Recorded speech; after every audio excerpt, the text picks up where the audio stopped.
These are craziest conspiracy theories ever shared on Joe Rogan. Postcard. Episode 928.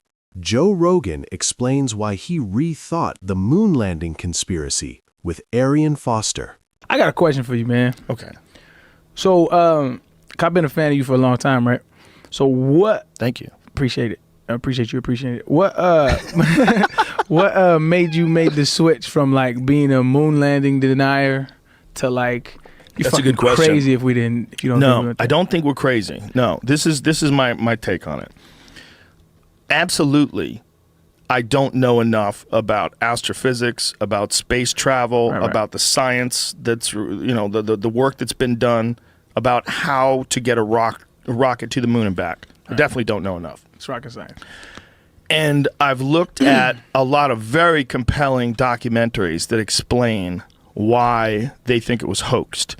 And they'll show you some footage, and you can look at some of the footage, and it looks fake as fuck. There's some footage that, to me, looks really doctored. There's to this day? Yeah, to this day. Okay. There's some when you ever seen ones where it looks like they're on wires, like the astronauts are on wires? I have. There's some where there's a video where they look like they're on a trampoline. They're bouncing around on trampolines. Mm-hmm. The physics are different in different videos. This is where it gets weird. Like the physics are different from the Apollo 11 moon landing. We see them waddle around on the surface of the moon. They're moving at like half speed. And then you see them in other ones, like the one where they bounce around the air. You're like, wow, they're moving different. They're in the same thing, but it looks different. The first one was very grainy. They showed it on a projection screen. Right. There's a couple different possibilities. One possibility is it just looks weird because it's on the moon and your brain is trying to interpret it and your brain's going, well, that's fake, because you don't really understand what 1/6 Earth's gravity really does to a body. It is, yeah. That's one possibility. Yeah. Another possibility, which has been shown to be true, is that some of the stuff that they passed off as being legitimate photographs of space travel was actually test runs where they blacked out the background and pretended that they were in space. And there's one really clear example of this. It's Michael Collins. Michael Collins, who was a guy who was aboard Apollo 11. Right. And Gemini 15. There's a photo of him in the middle of a what is it when they walk around outside the spacewalk? They call it a spacewalk? Yeah. Why does that seem like a bad word? It's like spacewalk. Like it doesn't seem like that's the official title. Well, it's in the middle of a spacewalk. It's probably something more. Yeah, a little more syllables. Yeah, something slicker. Anyway, so he's doing the spacewalk and he's got this harness on. He's holding on to this like thing, and it was apparently just an image that had already been published of him in a training exercise, and they blacked out the background and flipped the picture upside down. That's the joint right there. It's the same exact photo. I mean, people have lined it up and switched it over. It's the same photo. It's just been edited. So the one on the left was them practicing how to use these. I don't guess that the harness is some sort of a thing that he's hanging on to. I guess it moves him around a little bit. Right. They were trying to practice it on the left, and on the right, they just passed it off. But those are publicity photos, right? Right. So you got to go, well, okay, well, who approves of publicity photos? It could easily be just some idiot who works in the publicity department who did marketing, who didn't think they had enough photos from the moon that were good of spacewalks. It's probably insanely difficult to take a spacewalk photo. Right. So does that mean that they faked the moon landing? No, but it means that people fake things. So you got to be really objective and looking at that. Right. Okay, so people say fake things. They definitely filmed a lot of the training exercises that they did of the moon landing. Right. They filmed a lot of shit. They definitely did. If that has already been proven, that they took this fake photograph and they tried to pass it off as a real spacewalk, it's entirely possible that some of the stuff that they filmed, they made out to look like they were on the moon when they were not. Right. But does that mean they didn't go to the moon? No, it doesn't. And so when I was saying it proves that they didn't go to the moon, my critique of myself is that I didn't look at it objectively because I wanted one conclusion to be true. And I wanted that conclusion to be that the moon landing was fake. So I looked at it and I was saying to myself, okay, did I come to this conclusion because there's a lot of evidence that shows it to be fake, or have I seen a lot of evidence that looks fake? And does that mean that they didn't go to the moon? Right. No, it doesn't. There's a bunch of different possibilities. There's a ton of different possibilities. There's also the possibility that whatever photographs they took can get severely damaged in the radiation of space, and that it was really difficult to do. Right. That's possible too, and that they decided somehow or another that they were going to pass off these, that they actually did go, and they decided they're going to pass off some of these fake videos. So there's a bunch of possibilities. The possibility that it looks fake because I'm dumb, and because I don't understand anything about the physics of 1/6 Earth's gravity, and it just looks weird because it's shitty film, and it's 1969. That's possibility number one.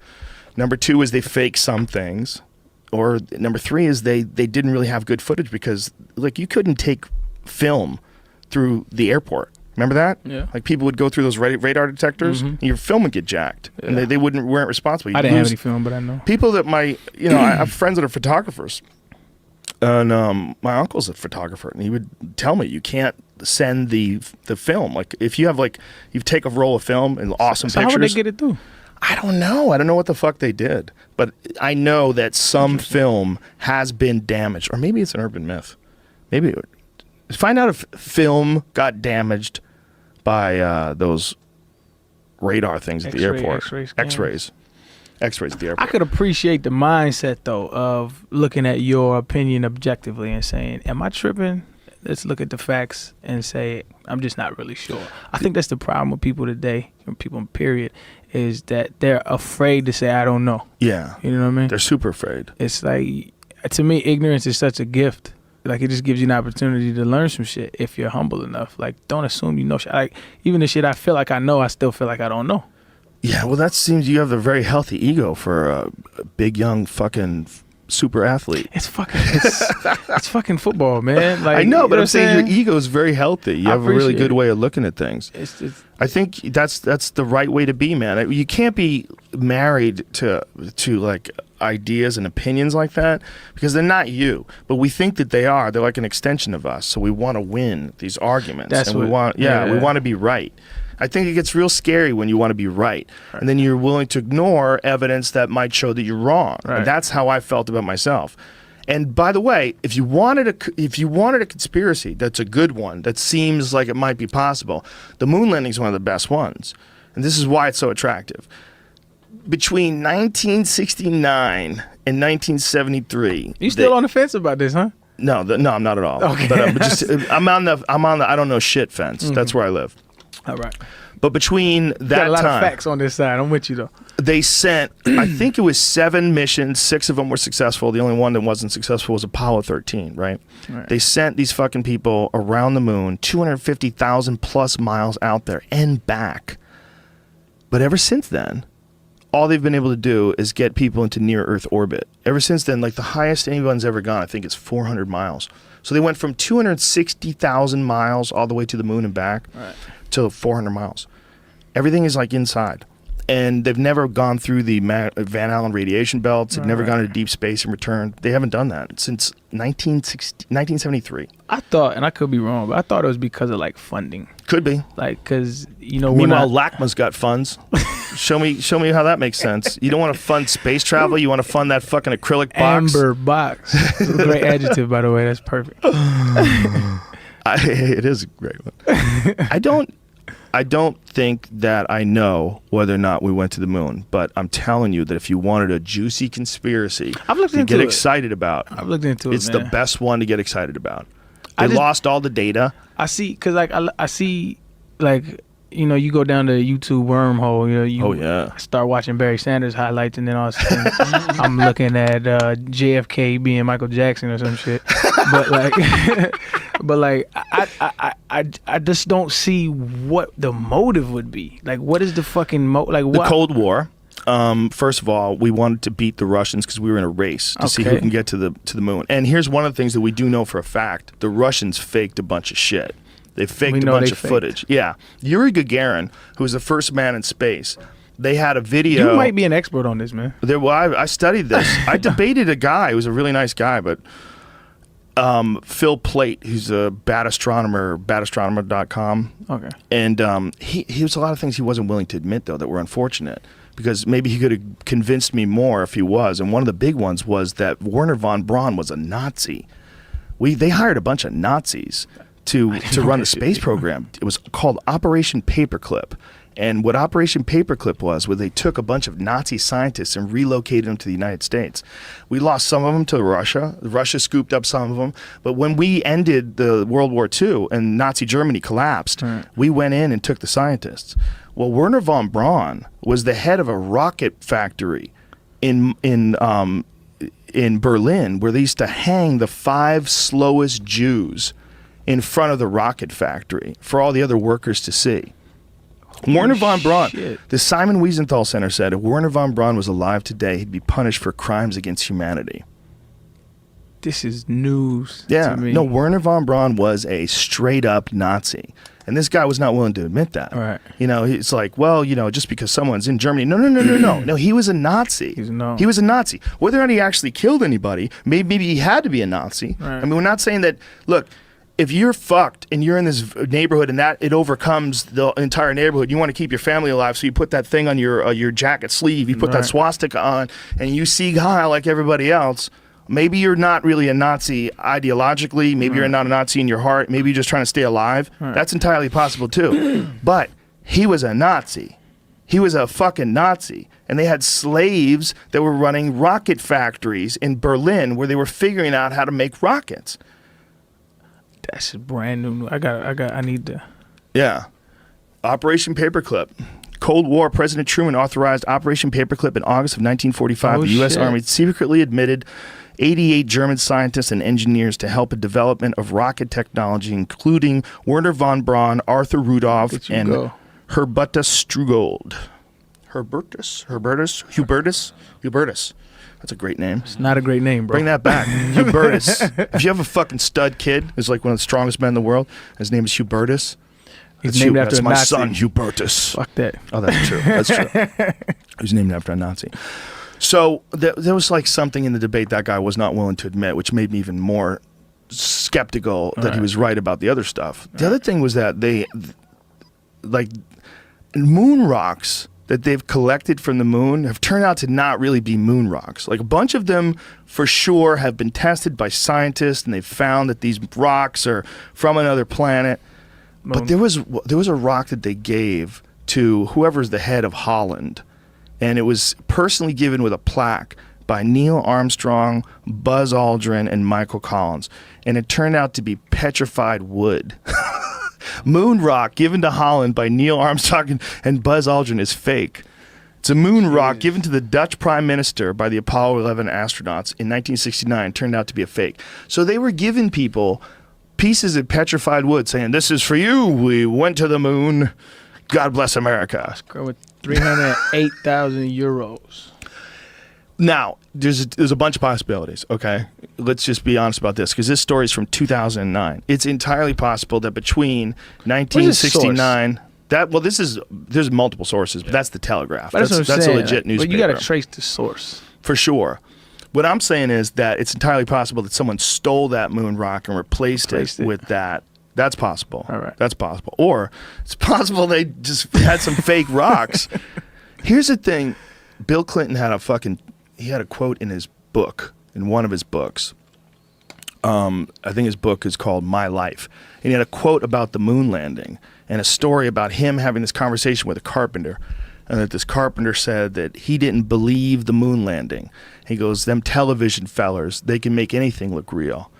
And he said, this is a quote in Bill Clinton's fucking book. He said, back then I thought that guy was a quack.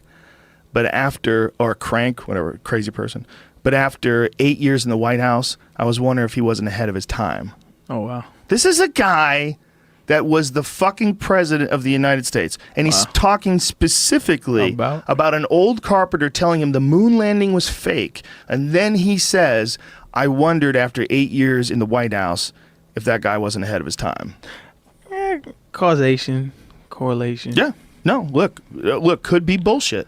Yeah. Could be bullshit. 100%. It could be just a good story. But I think that's the thing about conspiracy theories. Is like they lead you on all these dead-end chases. Oh, yeah. So to the long answer of your question, that's where I stood on this whole moon landing thing. That's why I came around to thinking it a different way. Right. I was way too convinced that I was right. Right. I'm like, I'm convinced I was right, but fucking real low levels of understanding of any of the science of this stuff. Yeah, I think that's the problem is, as a society, we're so scientifically illiterate, you know, and that causes so much room for speculation.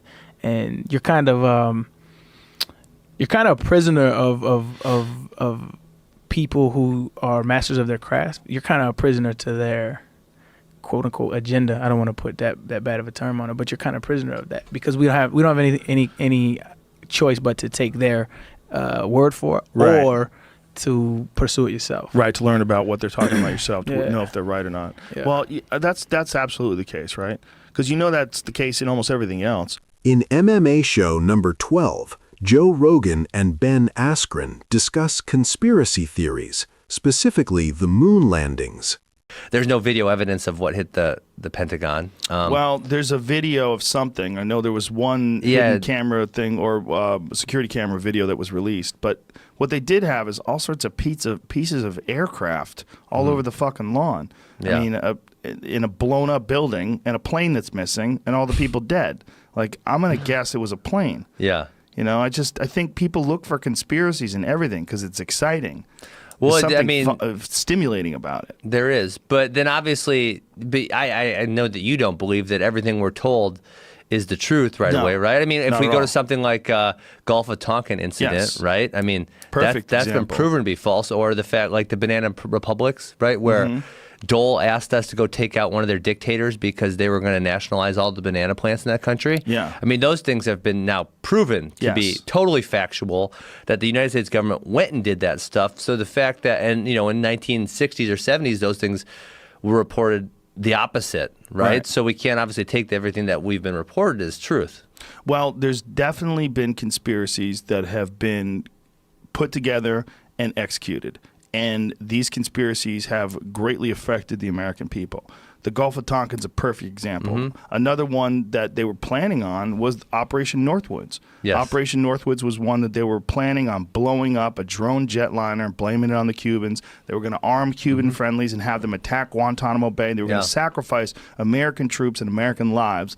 And they were going to do this in order to get people to be excited about a war with Cuba. Yeah. This is a real thing that was signed by the Joint Chiefs of Staff. It was released by the Freedom of Information Act, and it was vetoed by Kennedy. So we know that there were people, at least in 1962, that were planning on shit like this. Yeah. So that's a real thing. And the idea that just went away and no one does that anymore. It's crazy. I don't believe that. I think there's most certainly evil people in all fucking sectors of life. Yes. Absolutely. Yeah, so it's good to have an open mind, but there's also a lot of fucking conspiracy loons that look for... And they get consumed with it. That's the issue. They get consumed with nothing that I've been told is true. Yeah. Which is obviously, like I said, the one far end of the spectrum. And anyone who's that end is crazy also. Yeah, there's people out there that think the satellites are fake. And they think that the moon landing dinosaurs one are not real. And then the Earth is flat is the ones where I just shake my head like... The moon landing one's my favorite. Really? I got balls deep in that for years. I was completely So you convinced. think they did not go to the moon? No, I don't think that anymore. Okay. But you know what I think now? I think I don't know. Okay. But I do think that it is one of the more fascinating conspiracies that between 1969 and 1972, they had seven attempts, 6 of them successful. Well, they went to the Apollo 13 was the one that they didn't apparently make it, and they had to come back. But that was the only time in history that a human being has been more than 400 miles above the Earth's surface. All the space station missions, all the space shuttle missions, all that stuff is within orbit. Yeah, it's low. It's all very low. They went 260,000 miles out and back into deep space, but they had never even flown a chicken out there and see if it comes back alive. Like we really didn't. Really? Yeah, no. I'm not into the space travel one. So I mean, they did a couple of flybys, like they went around the moon, early before they landed on the moon. Yeah. But other than that, I mean, without unmanned drones like what we have on Mars and things like that, we've never really sent a living thing out through the magnetosphere, through the Van Allen radiation belts, into deep space. Have it, you know, I mean, there's all these possibilities of solar flares and anything that would have killed them instantly. And they just did that. And then we haven't been able to do that since 1972. That's the one where I've never looked into the moon landing. I think it's kind of goofy, right? Well, it's weird. It's a weird one. why have we never gone back? It's been 50. Surely our technology is far superior to what it was in 1969, right? The technology is far superior, except that they're not using that technology for manned space travel into deep space like that and to go into the moon. So it's like our technology in all these other areas is superior, but they haven't really worked towards that because they haven't been funded. So the big issue is, in many ways, it's money. Right? There's how much money is there in going to the moon, and it's also very risky to send humans out there. I mean, we're talking about manned missions to Mars now, which may or may not take place by 2030. They're talking about doing that, but it's way cheaper and safer to send robots out there. Like, why risk human lives? It's they it's put very robots retro. on the moon, right? And they put robots on Mars. Yeah. The rovers. The rovers on Mars are that's the most interesting because they're sending these really high resolution photos of the surface of Mars, and they're running tests and checking for biological life. It's really, really interesting stuff. But between 69 and 72, when they did all this stuff, I mean, there's the technology back then was nothing compared to what they have now in terms of calculations and computers and it's also there's unquestionably some stuff that whether it was images or video that was faked. And I think... Really? Yeah. So like I said, I never looked into this at all. Gemini 15 is the big one because there's a photo of Michael Collins. It shows him in deep space, and they use it as a press release saying that he was on a spacewalk, when it was really an image of him from a test run where there was all this stuff in the background, and he was on this harness, and they just blacked out the background and tried to sell it as him being in space. See if you can find that. Michael Collins, what do you... I was looking up how much it costs to send somebody to space. Oh, it's insane. $70 million. There's these 70 million for a NASA astronaut to fly on a Russian shuttle. Well, there's all Jeff these Bezos. private guys trying to sell tickets to places. I mean, Bezos is trying to do it. Musk, obviously. But that's space. That's just low Earth orbit. That's still inside 400 miles. None of them are trying to go anywhere? No. Well, they might in the future. Well, Branson. Well, I think that's all same thing. It's all low Earth orbit. But they are talking about future visits to the moon and to Mars. But a lot of times I feel like when they say that, George Bush Sr. said that they were going to go to the moon, back to the moon again. In like fucking, when was that? 1990 or whatever the hell that was? People have always said we're going to go back to the moon, but we haven't been back since 1972. Does that mean that we never went? No. But then it gets weird when you find out that Werner von Braun was a fucking Nazi. Who? Werner von Braun, the guy he was the head of NASA. He was the guy who organized the moon landings, and he was the head rocket guy. That guy was a legit Nazi. Like, he was wanted by the Simon Wiesenthal Center said that if he was alive today, they would prosecute him for crimes against humanity. They would hang the 5 slowest workers every day in front of his Berlin rocket factory. Oh yeah.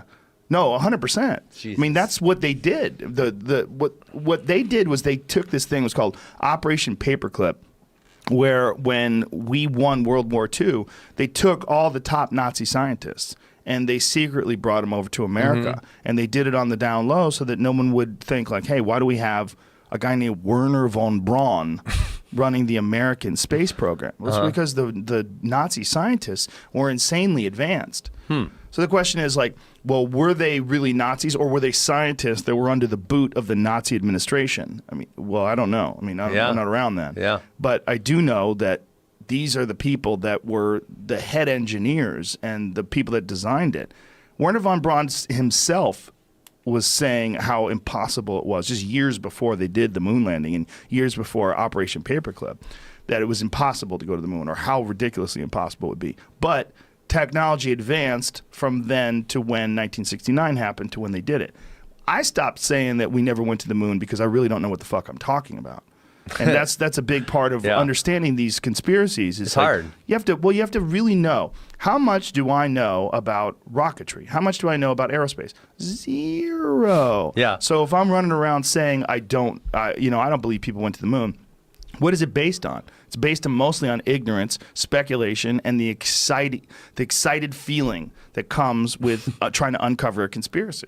Sure, but I think you do have to be a little bit discerning on what you hear, but it is frustrating, and that's where a lot of these conspiracy guys they think they know more than they do, because you have to come to the realization that you're probably never going to know the real answer with a lot of these things. Very likely. I mean, some of them come out many years later. We're talking about like Gulf of Tonkin, right? Yeah. Or Operation Northwoods. Many years later it comes out. But, there's a good likelihood that I'll never know the truth on stuff I read a lot about. I think with the moon landing, it's way more likely that we went to the moon, but that some of the footage is fake. And I think they probably did that because it's incredibly difficult to film things on the moon. And I think they filmed some stuff in test runs and then tried to pass that stuff off. Should have brought their iPhone. They didn't have it back then. They had these cameras that they had in the center of their chest. I think What if they would have been taking a selfie on the moon? Yeah, the Snapchatting it. You'd have to take your suit off and then you would die.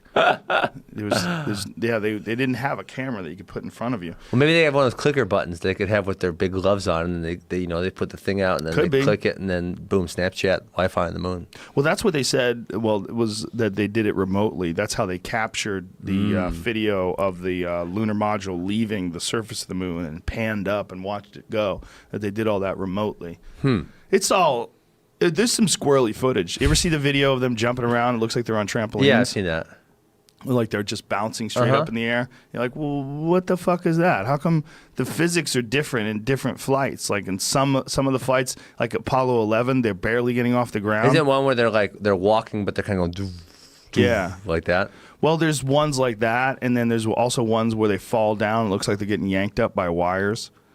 I think it's entirely possible that some of that stuff was faked. But I think it's way more likely that they actually went to the moon than they didn't. But it's way sexier to think that they faked the whole thing. It's fun. It's fun to think they faked the whole thing. That everybody was quiet about it. And, Neil Armstrong gave this real cryptic speech on the 25th anniversary of the moon mission saying that, there are hidden truths what is the exact quote that he said? Some of the great truths that could be revealed, removing some of truth's hidden layers. Like what if he was giving it away? It was real cryptic. It was like, what do you? Let's see if you can find it. I got the video. Play the video. He might have been giving it away. Well, it seemed if you were a conspiracy theory, this would give you a rock hard boner. Because listen to this. Neil Armstrong made a rare public appearance. Next generation of taxpayers. We have no. Just play the whole thing so you don't confuse everybody. In 1994, Neil Armstrong made a rare public appearance and held back tears as he spoke these brief cryptic remarks before the next generation of taxpayers as they toured the White House. Today we have with us a group of students among America's best. To you, we say, we have only completed a beginning. We leave you much that is undone. There are great ideas undiscovered, breakthroughs available to those who can remove one of truth's protective layers. What the fuck does that mean? I mean, you're supposed to say, yo, I went to the moon, bitch. You're not supposed to say breakthroughs that maybe he's giving it away. Truth protective layers. Like, I don't even understand what that means. The press conference is one of the more fascinating things. If you watch the press conference, again, I was balls deep in this stuff for years. The press conference from 1969 when they returned from the moon is one of the most cryptic, weird things you'll ever see. These guys look like they just stole something and they're being questioned. I've never seen a video where people look like they're more full of shit than that video of the press conference from 1969. It's weird, man. It's weird. They're like fidgety and looking nervous, like they're getting away with something. So they didn't do it then? They might have done it. They might have been forced to say some things that they didn't want to say, and that could be part of it. Absolutely. They could have done it. But there's a lot of weirdness with the moon landing. It's if you wanted to have like a conspiracy that to wrap your head around that's exciting, it's one of the best ones. Really, but who benefits from it? The United States government did because it showed military superiority over the Russians, so we were able to do that. Sure. It also, it was the Nixon administration. People were just flat out full of shit. Well, yeah. I mean, they were just lying to people left and right back then. That's government, though. Yeah, but even more so then because it was unchecked. There was no media. Social media. Yeah, there's nothing that would expose them for this. And this stuff, they would air it on TV once in 1969. You would never see it again unless you watched it on film. There was no YouTube where you can go back and watch the astronauts on trampolines video. That's my favorite one. You watch that and you go, what in the fuck is happening there? These guys are bouncing up in the air. Like, how are they doing that? Like, they never did. If you watch Apollo 11 when they were moving around on the surface of the moon, it's just like they're moving in slow motion. And then you go to whatever it was, like Apollo 14 or 15 when they were doing the trampoline thing. They're fucking flying through the air. Have you seen it? I've not. I know. I've never gotten to the moon thing. The flat Earth thing is ridiculous. Watch this. And like their feet are hidden. Look at this. Watch these guys bounce up in the air. It's like they're on some sort of wire, like they're being yanked up into the air. Oh yeah. Like, what the fuck are they doing? And they're playing, like falling down, and it's very weird. But it could have been that they were really on the moon, and these guys were fucking cowboys and yahoos, and they wanted to bounce around. Oh, you were posting those videos. Yeah, I posted those videos back in the day. Yeah, I had a debate on Penn Jillette's radio show with a guy who's an astronomer. And he wasn't willing to admit a lot of stuff that was a fact, like the fact that Werner von Braun was a Nazi. Well, why does the flag look so still there? Well, the flag had a wire, first of all, on the top of it that stiffened it up to make it. But there's videos of the flag moving in a non-existent breeze, which is weird too. And they try to make some logical explanations for why the flag could be moving in a vacuum, and some of it makes sense, but some of it doesn't. Like the wires one is weird. If you watch them fall down, like go to that one right there, Jamie. If you watch, like sometimes they're falling down, and when they're falling down, it looks like they get yanked back up. But I think it might not have been real footage. What they might have done is use some test footage, like right there, Jamie, right there. Let it go. Like homeboy falls down, and then it looks like he gets yanked back up. Look at this. Whoops. Oh, he did not. That's not him standing up. Yeah, what is this? That's not him standing up. You can't stand up like that. Right, but you're on the moon. Okay, so you realize you're in 1/6 Earth's gravity. But there was nothing to make him go like this. Exactly. Right? You can't get up without. Exactly. Now we go back to MMA because that's what these freaking folk style wrestling's the next generation of MMA. Because you have to turn to your base to get up. You can't look at. There's nothing on the ground. How's he going to get the momentum? He's getting yanked up. Like he would have super abs. He would have to be like a breakdancer. No, you can't because. Okay, maybe a breakdancer. But you can't get up without putting a base down, right? Yeah. Yeah, that was really weird. It's I never saw weird. Watch it again. Watch him get yanked up. Yeah, he's got no base. Yeah. It almost seems like that little piece is played in reverse. Well, yeah, it almost does. Yeah, it almost does. Yeah, that he couldn't stand up like that. But the thing falls down right afterwards, so it wasn't in reverse. I think it's entirely possible that some of the footage was bullshit. But it doesn't mean that they didn't go to the moon. Yeah. It means that overzealous people in and he only had 1 foot on the ground there, too. Right. Yeah. Oh, that's true. Look at this. Watch. So he stood up like... Look at that. It's ridiculous. He can't do it. What? His right foot's down, his left foot's up, and he just goes straight up in the air. It is crazy. That's fake. But I've never been in 1/6 Earth's gravity, and neither of you. No, so maybe it's Joe, easier it's to fake, do. Dude. Can't stand up like that. You think that's fake? That Ben video Askren says we never went to the moon. I said that video is fake. No, the video is real. That's from television. Okay. The video, that guy standing up like that, he got help somehow. Yeah, well, you can't stand up like that. Very well, he could have been on wires. It could have been that they were using that to simulate what it would be like. Because they definitely filmed a lot of simulations. They did a lot of that because they wanted to prepare the astronauts. It's entirely possible that some of those simulations got passed off as being an actual video of them on the moon. Sure. Yeah. Fair enough. Or they faked the whole fucking thing. I wasn't there. So, I don't know. so I was actually, only 2. Joe Rogan clashes with Eddie Bravo over whether nuclear bombs are real or pure conspiracy. A conspiracy website. It's on YouTube, so it can't be real. What was that? How Stuff Works. That's legit. That's mainstream right there. That's HowStuffWorks.com. That's as mainstream as you can get. What does that mean? You know what's mainstream? The JRE. This is mainstream as fuck. Hell yeah. This is mainstream as fuck. So what does that mean? 5,000 downloads a day. No, I'm kidding. What does this mean? Like, what does mainstream mean? It doesn't mean it's not real. Just because how no, stuff you said it was a works is an conspiracy. No, what I'm saying is you said it was a website. conspiracy theory, and I'm like, it wouldn't be if it was on that. That's not what I said. I said the conspiracy to keep this quiet, the fact that the government's nuclear tests most likely killed John Wayne and a shitload of actors from fucking cancer in the desert. They were dropping bombs, not knowing what the fuck they were doing. And there's plenty of evidence that they didn't know what the fuck they were doing. Yeah. If you watch the videos of old nuclear test site with soldiers running towards the blast, have you seen those? Yeah, I've seen those. They're fucking insane. It looks like I don't know. Just like all that old footage looks like it doesn't look authentic. It looks like they faked all that shit. What about? But I don't know. I'm a retard. Do you think nuclear bombs are fake? Is that what you're saying to me? There's a conspiracy theory that nuclear bombs actually don't exist.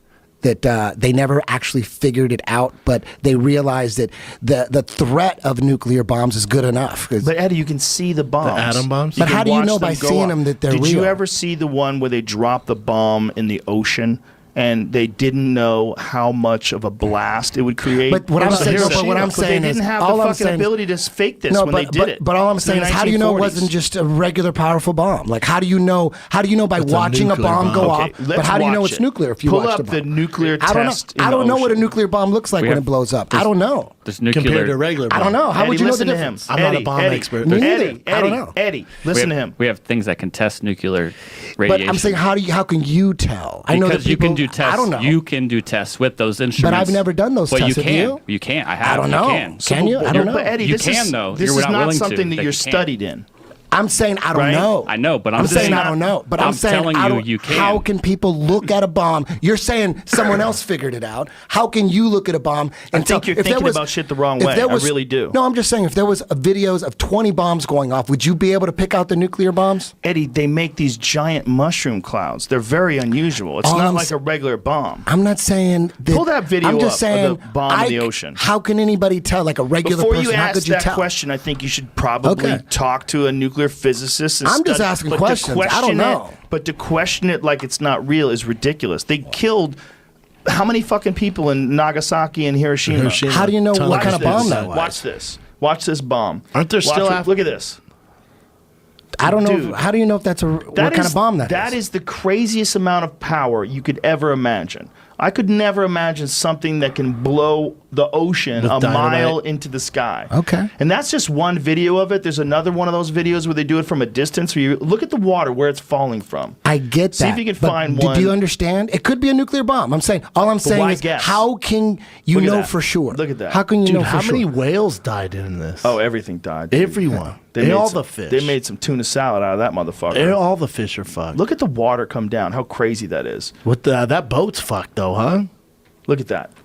Look at that. Yeah, I don't know what kind of bomb that is. I don't know. Look at that. That's a big explosion. That's high. That's big, but I don't know what conventional bombs. It's what difference does it make? Because Eddie's saying the reason why they threaten nuclear bombs to keep everyone kind of chill, but we might not have the. They've got the power to do that, dude. That would wipe out a fucking city. But maybe you could do that with just regular conventional bombs. Maybe that's like 10. Okay. What I'm saying is I don't know. Right. Well, you should find out. I don't know. This is a nuclear bomb. Okay. I mean, the scientists all agree there's no conspiracy. The conspiracy is amongst idiots. Okay. These people that are talking about it online, they literally have no idea what they're talking about. And they're spreading this That's nonsense. what I'm saying. I don't know. I understand I don't know. I understand you don't know, but don't even bother questioning it. It's a waste of time. You're going down a rabbit hole for no reason. You're wasting all this time. How do you know? How do you know? How do you know? I don't need to know. What do you care about me wasting my time? I could waste my time on whatever. Why are you so concerned? Why are you so concerned about me wasting my time? Because you waste our time too. Why? It's an interesting conversation. About whether or not nuclear bombs are real. We don't have to talk about this. Answers, though, we don't have to talk about this. Why don't you want to find the answer to it? Why do you just want to question it? You could look up the answer. You could go study it. You could look up. Yeah, you could look up anything. It's not going to look up. If you literally want to know the answer to this particular question, you could look it up on Google. No, I'm not. Where? I Library? No. You could go to college. You could get a professor. You could find any number of people that have the answers, could show you how to study them, could prove the test to you, could lay it out, could give you all these instructions so you could go do it on your own without anybody else. I don't care about it that much. Then why again, then Joe's point, why bring it to us and question it? I just don't trust anything I can't verify for myself. But you don't have to get mad because of that. Why are you mad because of that? You're getting mad right now. Because I don't trust shit from the government. You can verify this. You can verify this. You just said you can't, but you can. That's the issue on some of these things with science. They are. Have you verified it? Yes, they are verifiable. How did you verify it? I went to fucking physics class. And what is at college? I got an A. Okay. So that proves proves nuclear bombs? Well, he understands it, Eddie. He can I didn't make it to that class. It works. I quit college. I didn't keep going down the nuclear class. That's farther in than physics 111 and 112 at Ohio State. They don't give it to the freshmen. Damn, I didn't go to Ohio State. That's it. And? I mean, if you want the answers, you can go get them. It's not just question the world. This is why it's frustrating, because you don't want the answers. You just want to question everything that the, in air quotes, government says. Who cares? Why are you so angry over that? It's frustrating. Why? Because the world being flat, because nuclear bombs being fake, because dinosaurs not being real, all those things are crazy. They're a giant waste of time. For who? For us. When we're talking Let's talk about something else. Okay, but you like talking about those things. Hey, I didn't bring up nuclear bombs. You guys did. I didn't bring it up. But you really argued it for a while. I'm just bringing up questions and you're getting angry. I'm not angry, Eddie. Okay, good. Do you hear me being angry right now? You guys sounded angry. You said you were frustrated. What's frustrating? Frustration usually is in there with anger. I'm just saying, the one fun point Eddie was making is like, man, I don't know nuclear science or anything like that, so how do we know those atom bombs are real compared to a regular bomb? It was a fun conversation. That's it. Just to mix up your fucking Cavs, Jamie. Hey, they got Game 7 tomorrow morning. Turn in. Game 7. Big game. LeBron's screwed. You can look into a lot of this stuff, and you can't find the answers. That's all. That's my only point. And when you're talking over me, that's where the frustration comes from. That's it. You're angry. I'm not angry. Don't get angry at me. Eddie, stop telling people to not get angry. You're using that as a defensive tactic. Because he's making a good point. Because I'm not the one. You keep saying people are angry. Okay. You say it's frustrating. So we could say that you're angry because you don't believe in the government. You're angry. I don't trust the government. You could say that. We could say, why are you angry? I do say that. No, we could say that to you. We could say, why are you angry? That doesn't get anybody anywhere. We're just talking about the reality of these facts. You guys can believe whatever you want. Okay. All right, I will. Okay. I believe everything I've been taught and learned. Go right ahead. I'm not angry at you. That doesn't frustrate me. I don't care what you think. But am I wrong then? No. You could believe whatever you want. But why would you continue to question it? Hey, Brendan, that's a nice shirt. Hey, what is that? Episode number 1530. Joe Rogan questions Bohemian Grove rituals, conspiracies, Alex Jones, and why not every secret means evil. The Joe Rogan Experience. And I say this many times, and I'll say it some more. Give me that lighter. You got it, Fred. Alex Jones, he's made some mistakes, and some big ones. But he's also actually exposed some real shit. And he owns up to the mistakes he's made. They're not good. He doesn't think they're good. There's a thing about finding conspiracies everywhere that's not good for your brain. I really believe this. I think that if you go looking for those things and that's all you look for, and you look for them all the time, you can get real paranoid and real crazy. And then there's also a bunch of people that are trying to stop you from doing that because you do expose some crazy shit. Yeah. You know, he was talking about Epstein a long time ago. I know. A long time ago. He was saying there is a fucking island, and they take all these rich politicians and some celebrities, and they bang these kids. And I was like, come on. He was telling me this a long time ago. So he's also the one who told me about Bohemian Grove. Well, I actually watched it. I think this tape was actually made before I met him. So he went and snuck in to this place where like former presidents go. There's a photograph of it's Ronald Reagan with Herbert Walker Bush and a couple other people all standing around. And it's like these are the people that used to hang out at this place, and they would put on robes and they would worship an owl god, and they would burn an effigy. And they're playing, and Alex snuck in and made video footage of this shit. And no one's denying that it's real. This really did happen. They're in with these bankers and former presidents, and they're dressed like druids. Yes. And some guy brings over something it's an effigy that's supposed to be a body, a wrapped up effigy. It's also a bunch of sticks in a blanket, but it's like shaped like a body. Yeah. And then they drop it on the fire, and they're all worshiping an owl god. Why is that bad? Imagine if you saw those, if that's what your business is, just finding those things. How crazy do you think you get? First of all, wait. Then you add in vodka and head wounds. Wait, hold on, wait. Go to the vodka and head wounds part. What That's do you Alex mean? Jones. Okay, I got you. A lot of vodka, and he had a bad head injury. God damn it, man. When I was in liberal arts school, man, there's this great teacher who changed my life, Sam Scoville. And one of the things he taught was so beautiful. He still teaches there. One of the things he taught was figure out a way to take in all information and then filter out the shit that's not real and keep the real stuff. And like, Alex Jones is like, some of the stuff is real. Take what's real and throw out the rest. There's a good chunk of it that's real. Like I remember he was telling me that there's government's using chemicals that turn frogs gay. I was like, what? What are you talking about? He goes, yes. He goes, pesticides are turning frogs gay. And I'm like, that can't be real. No, there really is. Is that true? Yes, there's pesticides that change frogs' genders. What? Yes. But some pesticide fucks with frogs' genders. That sucks. Maybe it doesn't. I mean, depends on the frog. Maybe it's awesome for the frog. Maybe frogs don't give a fuck because they've never been taught homophobia. Why would they care? They don't care who they fuck. But there's a real thing that... See if you can find that. It's a pesticide that has some sort of an effect, an unintended effect on frogs' genders. Dude, that's another thing that people don't talk about.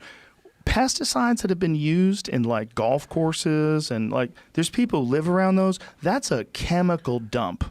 Yeah, golf courses are fucked up. Pesticide atrazine can turn male frogs into females. Cool.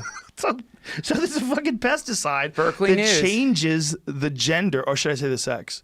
Is it the same thing? I would have to sex and gender. Hey, I'm not getting sucked into that fucking black hole, Rogan. You can keep that shit to yourself. But hey, I'll get sucked into another black hole. Isn't that crazy though? Well, yeah. Okay, Before we get into that stuff, I want to say this real quick. Okay. Is that camera on me? Friends at the Bohemian Grove. Future friends, I should say. I just want you to know, I don't know much about you. I know Alex Jones, probably on vodka drinks. I don't think he was then. I think he was sober.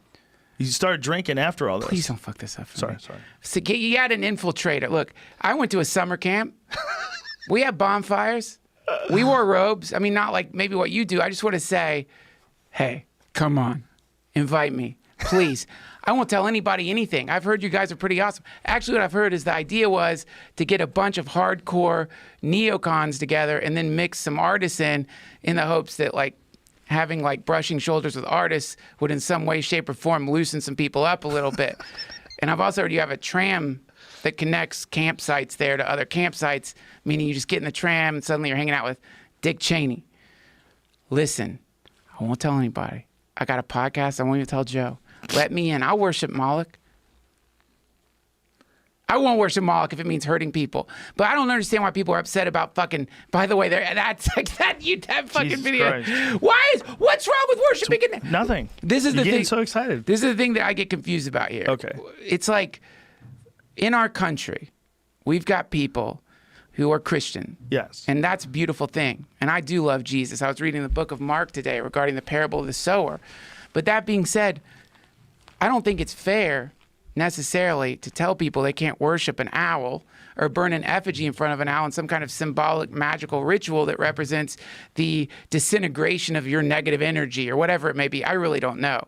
But to me, that's the other problem that's happening right now is like superstition is running rampant. I'm friends with lots of witches. I know a few Satanists. I know a few people who are into the occult. And I don't know a single one of them that would tolerate child abuse. I don't know a single one that wouldn't kill somebody. Some of them would kill people if they thought they were hurting kids, and make it so that nobody found the body. Some of the Satanists I know, they would kill someone probably.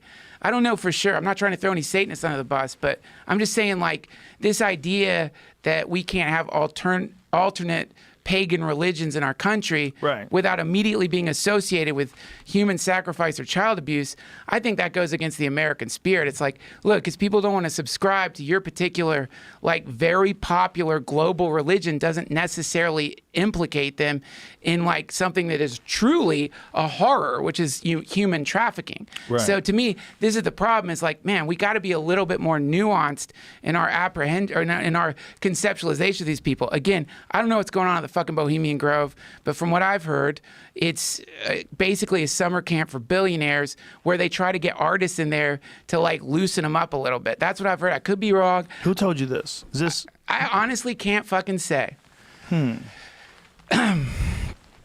Interesting. Look, man, I don't know, and I know. And Have you seen the video of Bohemian Grove? Have you seen it? The ritual in front of the owl guy. Have you seen it? Yeah, dude, come with me to Burning Man, and you will see that I'm sure. every 50 feet. Look, I don't think it's that big of a deal. I really don't. If it involves hurting kids, it's a big deal. And if these motherfuckers are doing anything that involves human sacrifice, hurting human beings, in any application of that, of course, then it's the worst thing on earth. And I'm so sorry that I said anything about it. But I don't think that's what this is. I mean, obviously, what we're seeing is not that. We don't know what else happens. But what you're seeing is them burning sticks in front of this owl god, and it's like this crazy speech they're giving while it's going on. It's really weird. Hey, can we hear some of it? The speech. I don't know where the speech is in the video. I found another video where they like stabilize the footage. It's like. But I mean, before this, nobody really believed that. Listen. And all the winds that carry with thy ducks, hail fellowship's eternal flame. Once again, midsummer sets us free. And now they're lighting the effigy on fire, and everybody's cheering.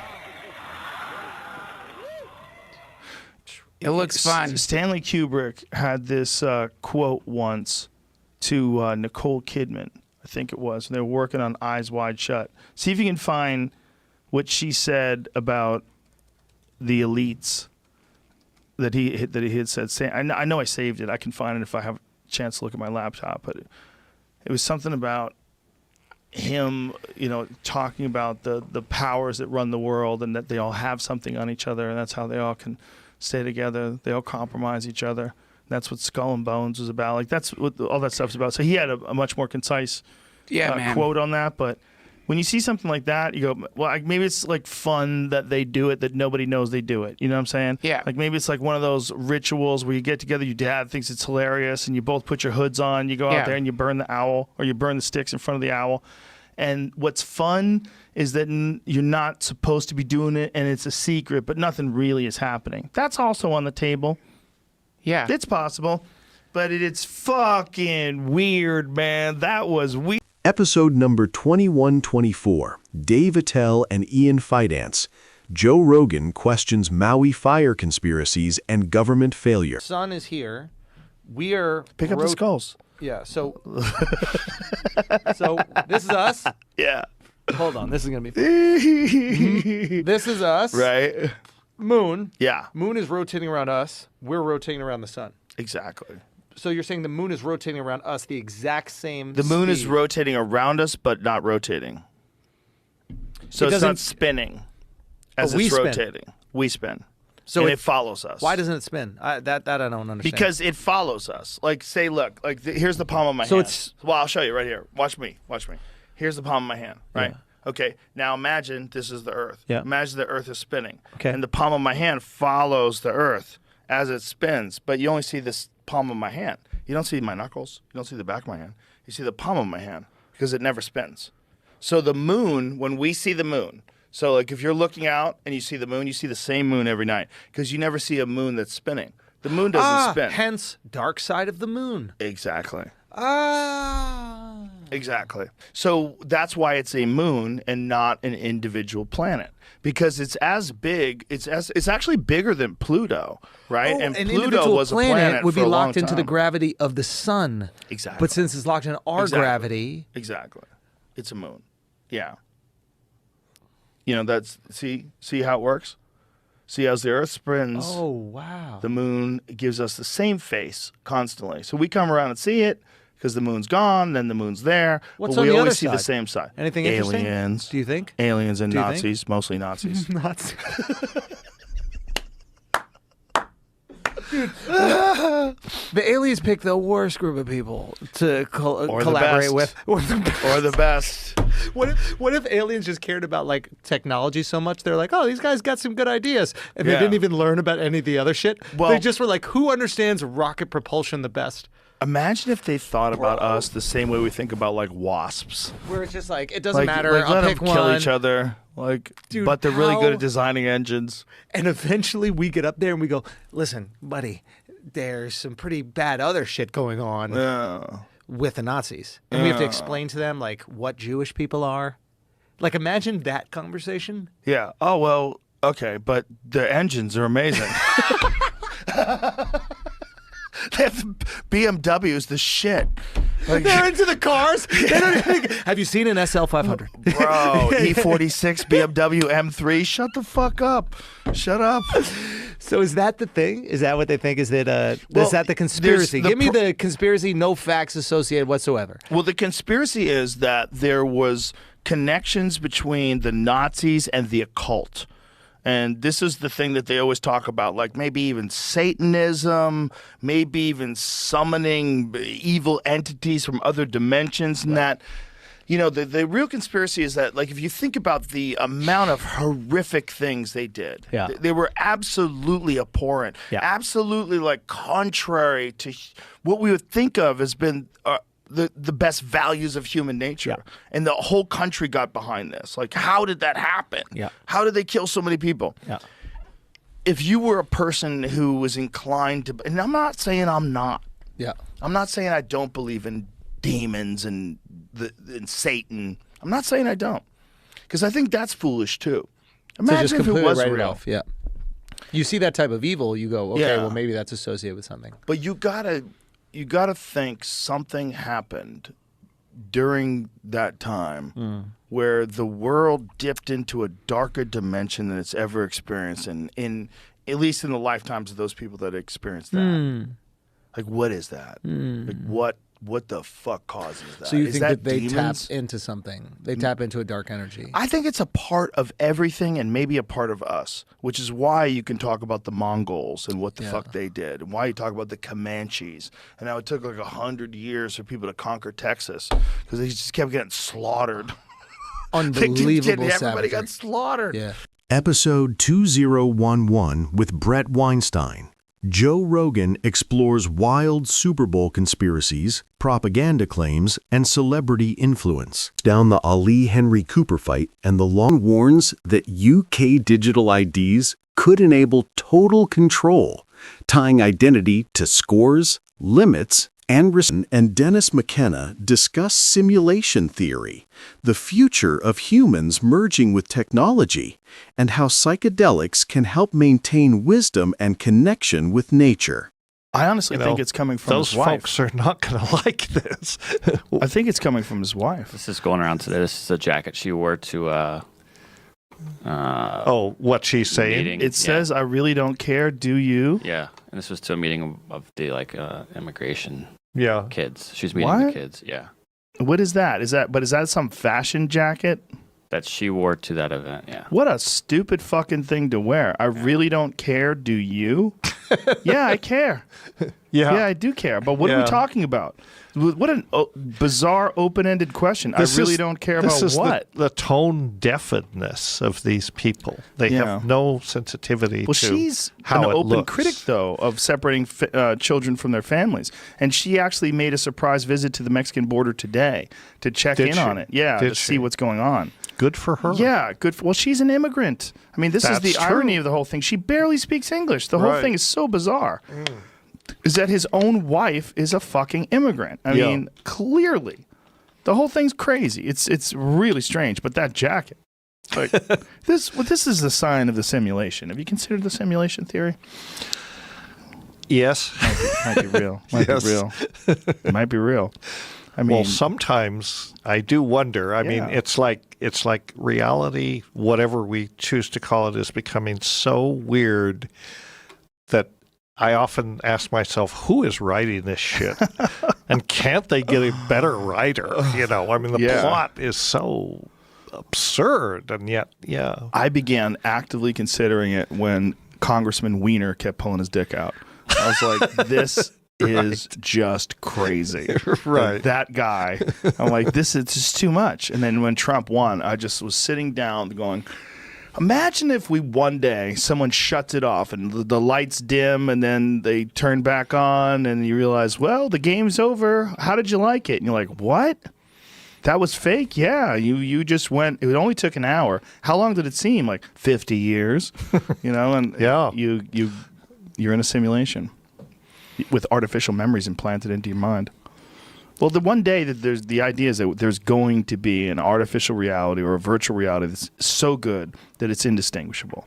I mean, this is almost inevitable. If technology increases at the same rate that it's increasing now, whether it's 50 years from now or 100 years from now, we're going to reach some point in time.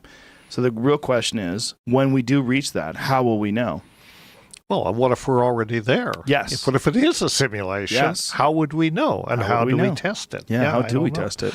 Yeah. You know, but another aspect of this is, do we really want this? Do we want to be immersed in a virtual reality, even if we could produce one so sophisticated we couldn't tell it from whatever this is? Let's assume for the moment that this is reality. It's not.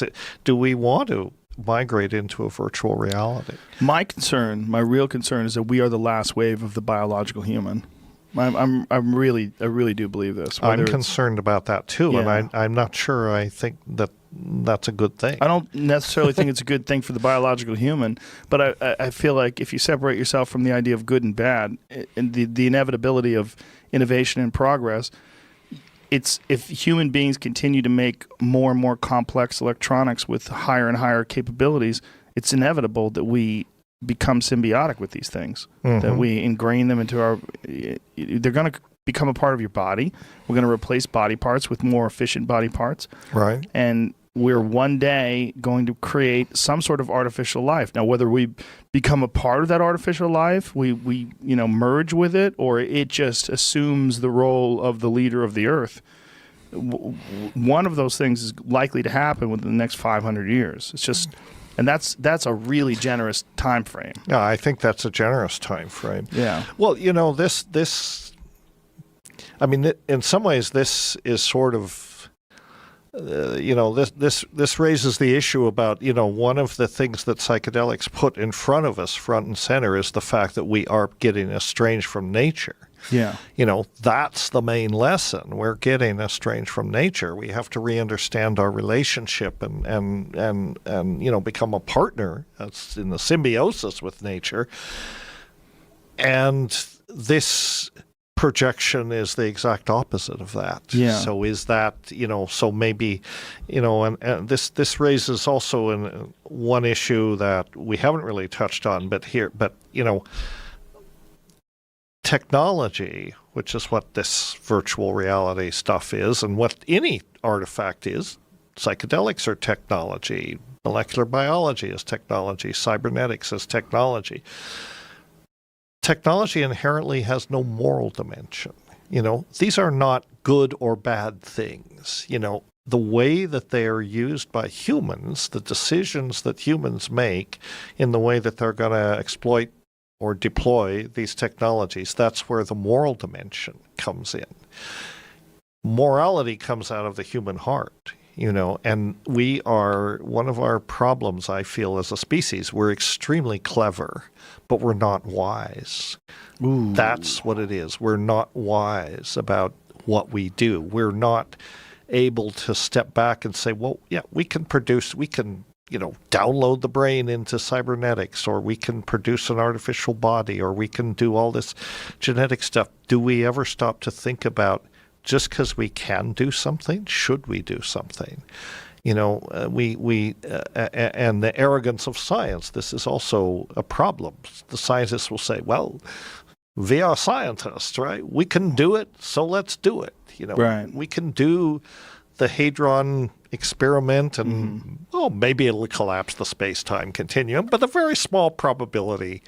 So let's do it, right? Yeah. And this is something we have to learn. I think also that the psychedelics are important in that regard. They are ways that we can bring our cleverness and our wisdom into sync, so that we have the wisdom not to do something, even though we might be able to. We shouldn't do it just because we can do it. We really have to, as a species, ask ourselves, is this a good idea? And I think, again, the psychedelics are teaching tools for learning this and really propagating the message from the community of species. That's for sure going to be a meme with a photo of your face that we are very clever, but we're not wise.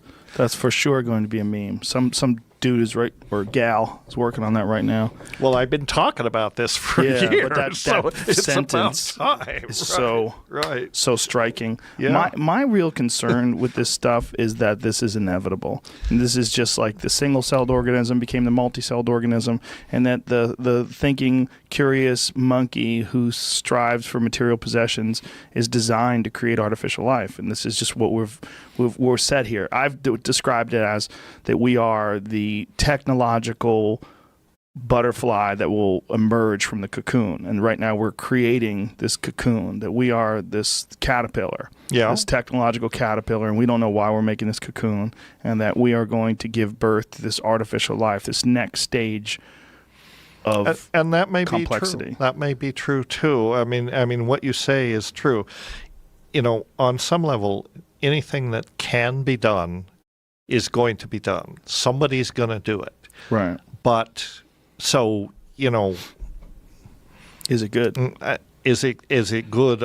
Is it good for the collective? I mean, there are always megalomaniacs who will say, "Well, I can do it. I can start a nuclear war. So why don't we do this?" And that's the tricky part. Again, I think psychedelics are important in giving us a moral compass. I mean, wisdom, not a set of rules that come out of the religious perception, a set of rules that come out of the biological perception. What is most compatible? What is most nourishing for living things? Presumably, we don't want to trash this planet. We now have the ability to do that. The forces that we can manipulate for the first time in history pose a real possibility that we could end life on Earth. I think it's hard, but I think we may be able to do it. And I, for one, don't want to see that happen.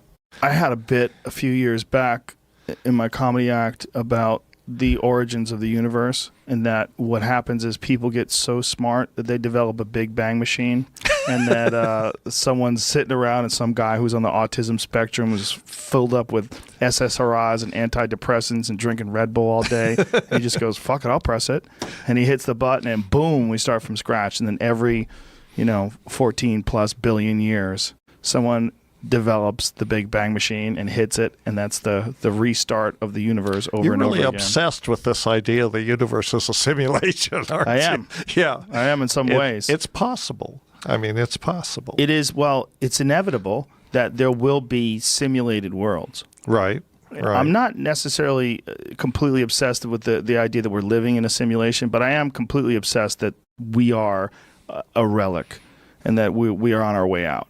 I really am. I really do think that maybe that's one of the reasons why we're so crazy and so haywire. It just shows there's no logical progression for our culture, that it's as advanced as we are, as much access to information as we have. We're also as crazy as we have ever been, if not crazier. Yeah. So the age of the curious monkey is coming to a close. I wonder how much of a limitation our biology is, too. I mean, you think about what it took to get to here, and all the battles we had to fight, and the animals we had to run from, and all these human reward systems that are ingrained into our DNA, and that now here we are in a place where we hardly need them, and yet we still have them just blowing up and exploding and vomiting all over the place in these weird ways, and we have them sort of manifesting themselves in very strange behaviors that aren't good for anybody, and this constant need to acquire material possessions and conquer and obtain things. That this is not tenable. This is not something that makes sense in the long haul, but yet we still go down this illogical road, and that this is really just because this is the best way to fuel innovation. Our extreme desire for material possessions is the best way to ensure that they're going to keep coming up with newer, better things every year, which will eventually give birth to the electronic butterfly.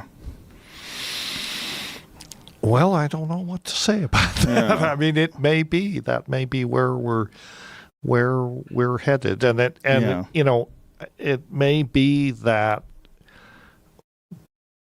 this is a necessary step. I mean, if our destiny is to actually leave the Earth at some point, if the Earth is an incubator for life, and we're just destined to leave it and spread out into the galaxy and beyond, who knows? I mean, then maybe this is inevitable that we have to do that, if that's what's happening. But the question is, what kind of being will we be when we do that? We won't be human. Right. We'll be something different than human. That's what I've always wondered about the alien archetype, that big-headed thing with the no genitals and no mouth, that may be what we think of as being the ultimate form that the human animal takes.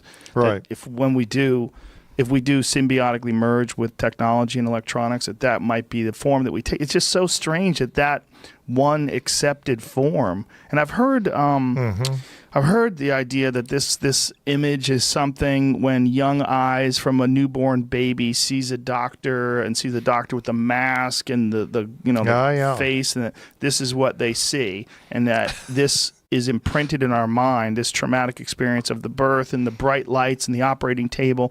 This is why so many of these alien abduction experiences do take place in these very clinical, sterile environments, and it seems like a medical procedure, as if this is a remnant of the birth process.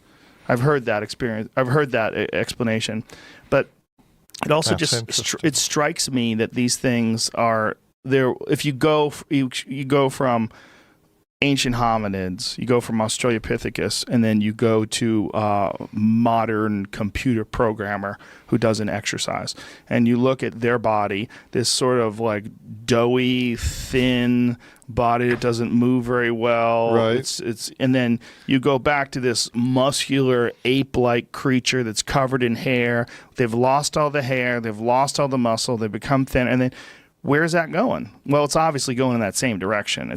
People are not going to get more muscular and harder and hairier as time goes on unless something radical changes and we need to adapt. Right. So that would be the normal. I mean, the path that would be the natural progression, that we would eventually have bigger heads, because we have bigger heads than Australopithecus and certainly bigger heads than chimps or bonobos, and that it just keeps going in that same direction. Mm-hmm. Well, possibly. Yeah. Or maybe we just leave the biological shell behind, but then Where's we're our really emotions? not human. I mean, What do we we are have? transhuman, and we, I'm not sure I want to go there. I don't think I want to go there, but what I'm thinking is like, what is it that's making me cling to these ideas? Is it that I love emotions? I love illogical behavior? Do I love art? Yeah, I love all those things. I love music and food and all the things cooking and all the things that make a person, camaraderie. But what are those things? Aren't those chemical reactions we have with other beings and natural reward systems that are built in to sort of enhance community and camaraderie so that we stay together so that the species survives?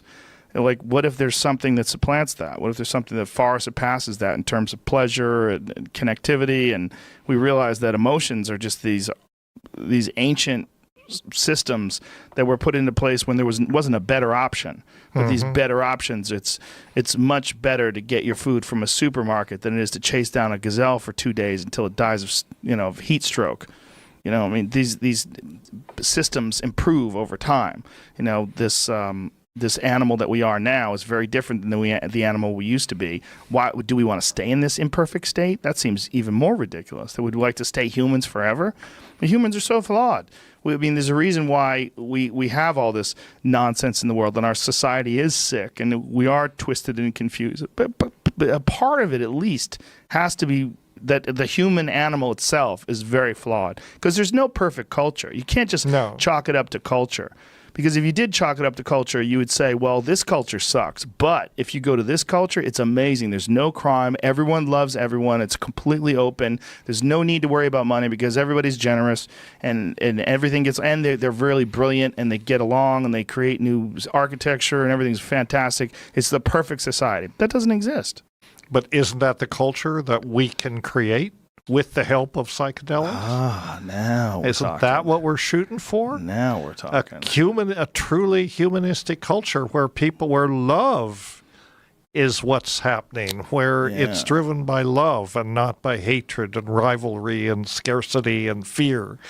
And that's the whole thing. The psychedelics can be the catalyst that teaches us how to love ourselves, how to love each other, how to love the earth. I mean, I know that sounds cliche and trivial, but that is in fact what the promise that they hold for us. That's why they're teachers. They're teaching, learning tools. They can teach us to be the human beings that we would like to be. and that's the thing. That's the alternative to this hyper technological future, and I'm all for technology. I'm not against technology, but again, I think we have to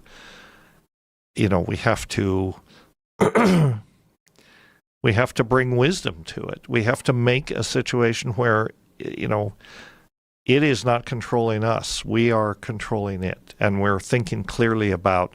We have this enormous panoply of technologies that can do so many things. We have to think about how do we deploy those in such a way to maximize human potential or, our humanity. So that's really, I think, what the promise that psychedelics hold out. And that's what we're hoping to create, as a kernel. And we're not the only ones, obviously. A lot of people have this idea, and it's happening. But that's the idea, is to create a place where people can learn this. And, that's my hope for the future of humanity. Well, it's great hope for the future of the people that are alive today, and I think that's the most important. We don't know what's coming, but we do know it's here. Right. And I think that's a great hope for what's here. Joe Rogan explores the Younger Dryas impact theory, burned mammoth bones, and evidence of extinct animals, hinting at a global cataclysm.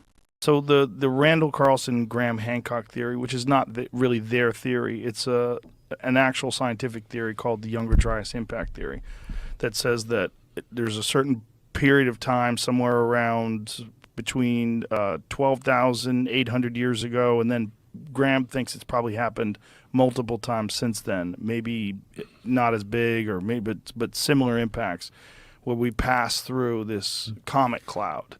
And the United States, which was covered in half a mile of ice, or as much as a mile high of ice, half the country, all that was wiped out almost instantaneously, and that these things hit all over the world, probably reset civilization, and probably caused the mass extinction of.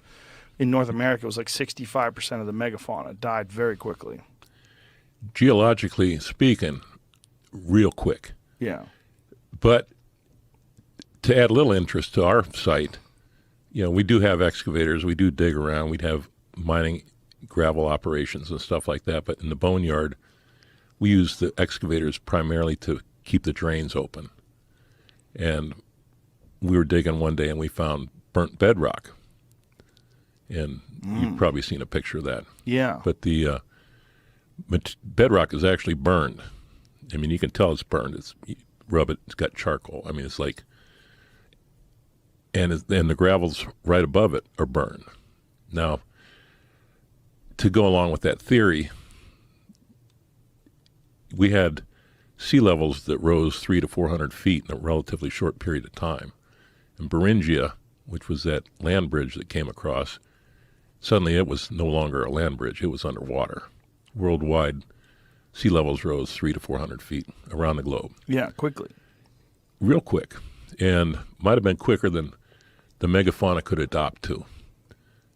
Megafauna had to have the right ecosystem to live in, and it changed too quick, and they couldn't adopt. That's my theory. Adapt, yeah. Yeah. So that's probably part of it too, right? Because some of the things probably survived. They think a lot of things died on the impacts or during the floods and if you found charcoal, I mean, they found this stuff that they call nuclear glass. It's called trinitite, I believe is the way they pronounce it. But it's the same sort of material they found during the Trinity explosion, which is like from the immense impact of the explosion, it turns sand and particles into glass. And they find that all around the world when they do core samples at that same time period. And so if there's impacts like that, there's most likely fires. Mm-hmm. And so that's probably what you're looking at. It could be. Yeah. Or it could be some other sort of mass fire that hit that area. But it's under 60 feet of silt, 10 to 15 feet of gravel. And where this is located is the whitest pay streak in the interior It's about a mile wide, this pay streak, where the gold is. The mountains used to be, a few thousand feet taller than they are right now, where the pay was coming out of the host rock. And gold's got a specific gravity of 19, meaning it'll displace itself 19 times in water. So that's how sluice boxes work. Gold pans. You mix the dirt with the water, the gold goes right to the bottom. Same way with the pay streak. The gold's moving down the creek. It goes deeper and deeper and deeper. The gravel goes over the top of it. Pretty soon it hits bedrock. You can't go any deeper, and that's where it stays. And the gravel just keeps moving down. So there was a lot of water that went through this valley. This creek there now is not 15 feet wide, but the valley itself with the pay gravels is a mile wide. Wow. And there's gold throughout the whole thing. So at one point in time, there could have been a river that's a mile wide that was running through there. Could have been. I don't know. And these animals that they said that aren't supposed to be there, what animals are those? Dire wolves being one of them. Dire wolf. You found dire wolves? Dire wolves. Do you have photos of this stuff? Is it all up on your Instagram? Yeah. Well, Jamie's looking. Yeah, there might be some on that on my page.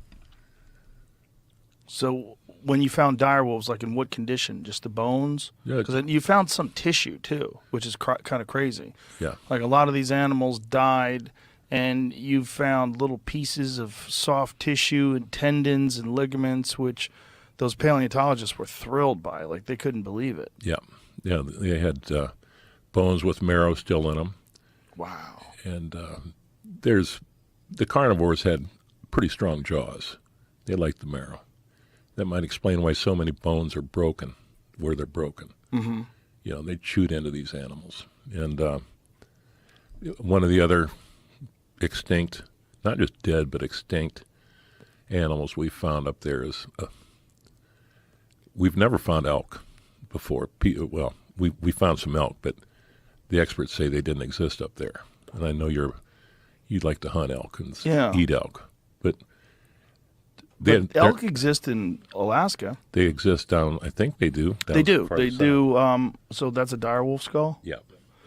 Wow. They have Roosevelt elk in Alaska. They have them on some of the islands on the coast. A Fognak has Roosevelt elk on it because it's a very difficult hunt that people go on, and the problem is there's enormous brown bears on there. And my friend Steve Ranella told a story on the podcast of how they shot an elk up there, and it's an incredibly difficult hike in and hike out. You're going through very thick brush and terrain at a very steep angle. It's very hard to get through with anything. So they take this elk, they hang it in a tree, and they come back the next day to start to cut it up and to take it apart. But by the time they get back, a bear has already claimed it, and they don't know this yet. Uh-oh. And they get rushed by this bear. He said it ran straight through their camp, but it found so many people didn't know exactly what to do, and it ran through. One of their guys winds up on top of the bear's back somehow. So it literally plows through the camp, and he's riding this bear's back for like 15, 20 yards. And then falls off the bear's back. The bear runs into the woods, and the bear's huffing at him. And then they get out their rifles. Like they were eating lunch. They had no idea. So there are elk up there. Yeah, but they're not in the interior. And we're... Which is crazy because they're on the island. Like how are they on a Fognak if they're not in the interior? How'd they get on that island? How'd the little mini mammoths get down to one of the islands on the southeast? They say these miniature mammoths lived there till 4,000 years ago. That's interesting. That's island dwarfism, right? That happens with elephants too. When elephants live on an island, they get smaller. Yeah. Yeah.